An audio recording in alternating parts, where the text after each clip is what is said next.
Hello everyone! Are you wondering what biromantic means? Let's explore.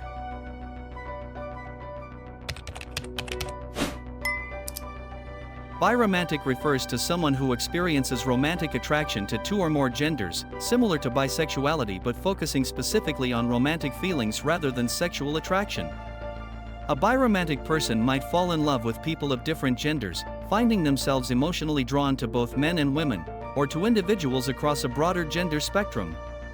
This term is part of the broader spectrum of romantic orientations, recognizing that romantic attraction can be distinct from sexual attraction.